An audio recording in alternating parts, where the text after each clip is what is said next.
Ladies, I'm so excited about this video. I really hope that if you are feeling at all bored in your kitchen or like you're lacking motivation, or if you feel like you're looking around your home and just not liking something about it, maybe wanting to change something in the environment or the feeling of your home, or else maybe you look around your home and you just feel super overwhelmed. I'm really excited if you are struggling in any of these areas with what I'm going to be sharing today, because these are some simple things that I've been applying over the past maybe 6 weeks or so that have really made a massive difference. So let's jump right in to some simple ways to kind of upscale your homemaking and your home. So the first tip that I have for you, I actually shared in a video that I did, I think at the start of March or the end of February. And in that video, I was telling you all that I have had extremely low energy for the first 2 months of the year, feeling very nauseous. I was in full stage morning sickness, and I'm so grateful to be out of that. I am now 21 weeks pregnant. All that being said, I mentioned in that video that one of the things I wanted to do as I got back into a routine and into life beyond survival mode again was that I wanted to get more creative in my kitchen. And I was just feeling really discouraged with my cooking, the things I was making. I wasn't enjoying the food I was creating. I really honestly just felt extremely bored and uninspired in the kitchen. So I mentioned in that video that I was going to start trying to try 2 new recipes a week for dinner. Well, since then, I've been doing that consistently every week.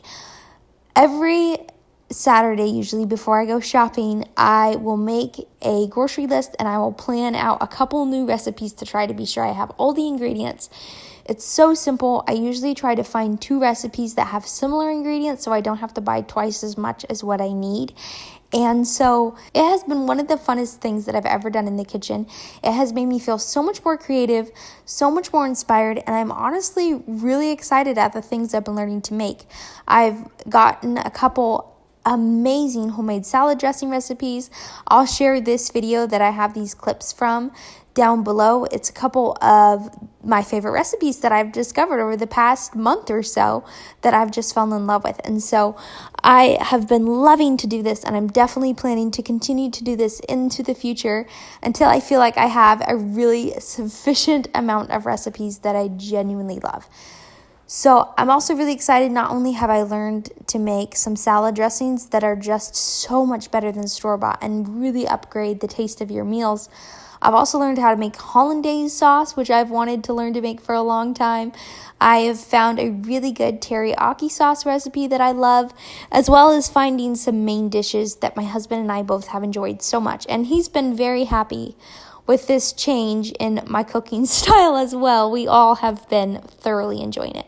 So that's my first tip for you. If you're feeling at all bored in the kitchen, check out that video. I'll link down below that has some of these recipes in it. I'll also try and add a few more recipes that I found since then that I'm really enjoying. And I can guarantee this will make your cooking experience so much more fun, so much more interesting. And hopefully during the process, you'll also find some recipes that you'll be able to use for years to come and really, really enjoy.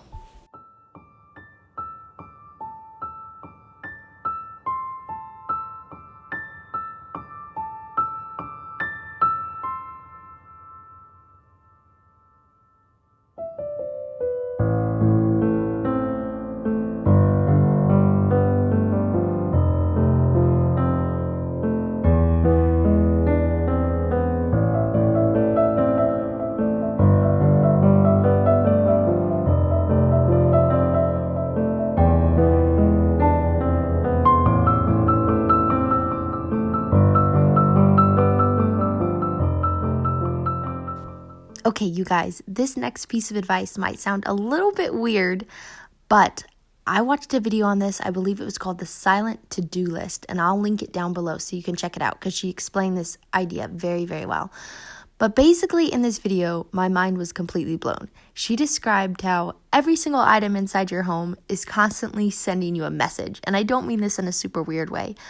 I mean, when you see the dishes on your counter, you're constantly being sent a message, you need to do the dishes. When you see something dusty on your bookcase, you're constantly, whenever you see it, being sent the stressful message, you need to dust me.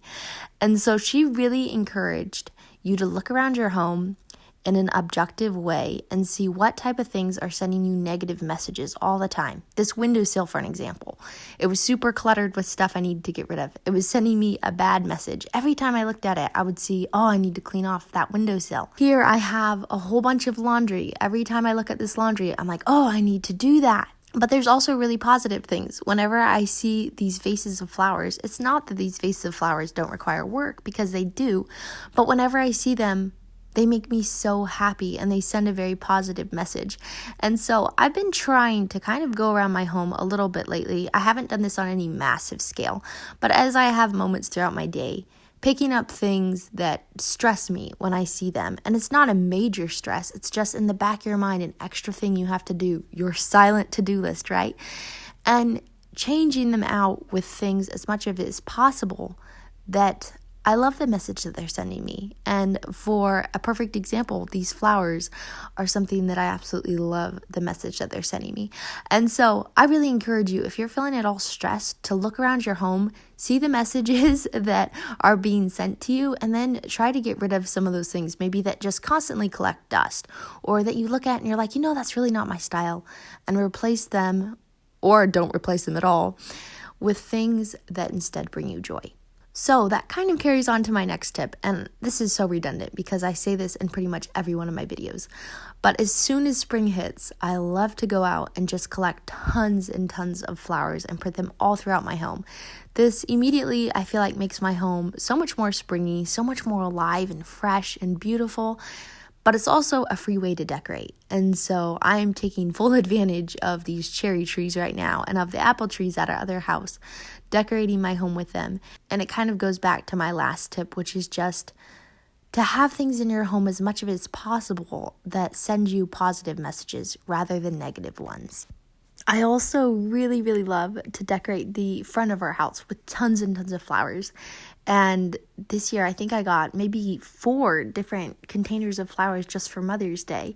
And so that was super fun, being able to decorate with those outside. And they really make your house look so much more fresh and so much more alive after a long, dreary winter.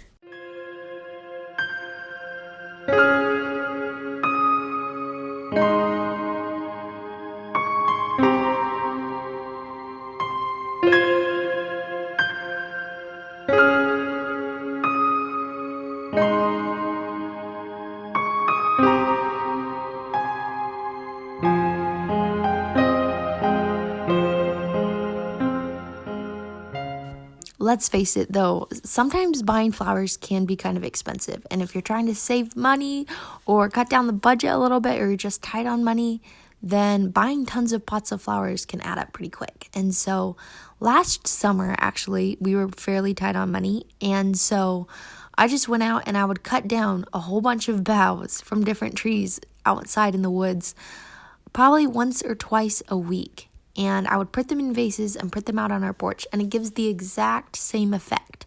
But you don't have to pay the money, which is pretty fabulous.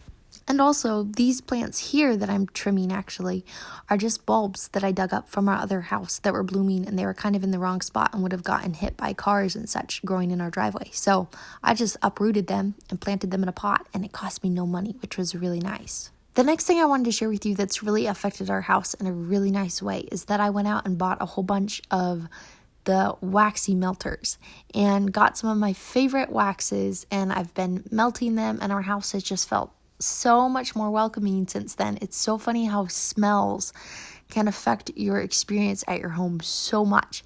And so that's been really fun.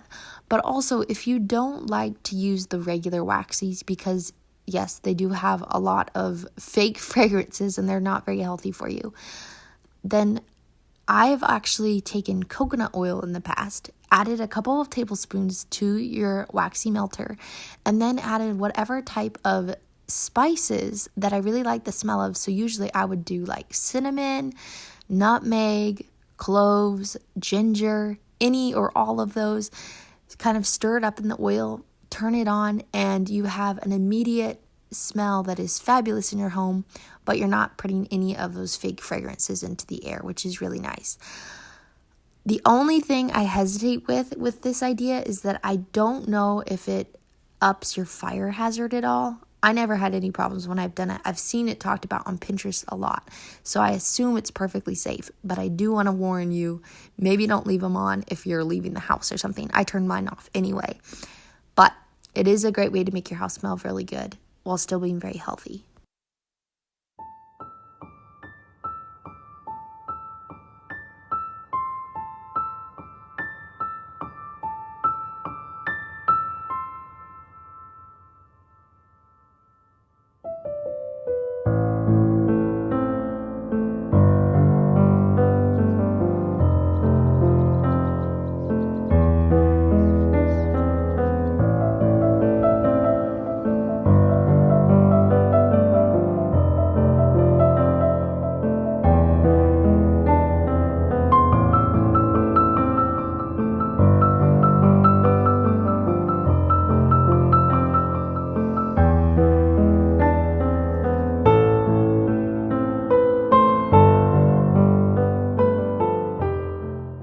Okay, ladies, don't forget to check out the video that I'll link down below that has some of my favorite new recipes that I've recently discovered in it and how to make them, the tutorial and everything. I'll also link some of my favorite recipes that I've discovered off of Pinterest, and I will link that video down below that I mentioned, the silent to-do list video.